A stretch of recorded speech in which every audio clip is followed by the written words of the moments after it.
কবিতা আমার স্মৃতির একটি বই। কবি ফেরদৌসী বেগম শিল্পী।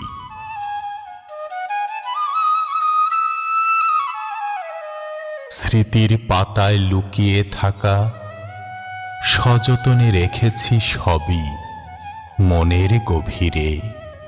দীর্ঘদিনের সেই পুরনো দৃশ্যপট, চেনা পথঘাট সবই আছে মনে।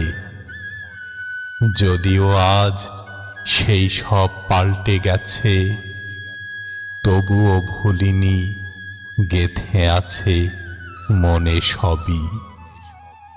ছিল আমার যত আশা আকাঙ্ক্ষা, রঙিন করে দেখা স্বপ্নগুলো চোখ জোড়ানো ছবিতে ভরে রেখেছি। ভালো সময় আর খারাপ সময় সব মিলিয়ে তো বেশ ভালোই ছিল। এই সবই তো আছে আমার স্মৃতিতেই। শিশুকালের চঞ্চলতা আর দুষ্টুমির খেলা, কিশোরী মনে জাগা আনন্দের দোলা, পরম সুখের সাগরে তখন ভেসেছিলাম। কি যে লাজুক ছিলাম তখন আমি, মাঝে মাঝে কত যে অবাক হয়েছি। এখনো সব মনে আছে, ভুলিনি তো কিছুই। প্রাণ খুলে কতই না আনন্দে হেসেছি, পরম আহ্লাদে কতই না কেঁদেছি।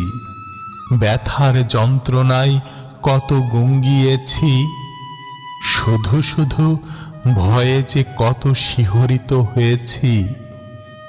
যা কিছু যায় না বলা, যা কিছু যায় না ভোলা, মনের গভীরে লুকিয়ে আছে এই সব কিছুই। মনের গভীরে ছিল যত ভাবনাগুলো আর চাওয়া পাওয়ার সব ইচ্ছেগুলো, এই সমস্ত কিছুই আমার সাথেই থাকে। সময়ের স্রোতে ভেসে যাওয়া স্মৃতিগুলো সব আমার কাছেই যত্ন করে যেখানে রেখেছি। আর সেটাই হলো আমার স্মৃতির একটি বই।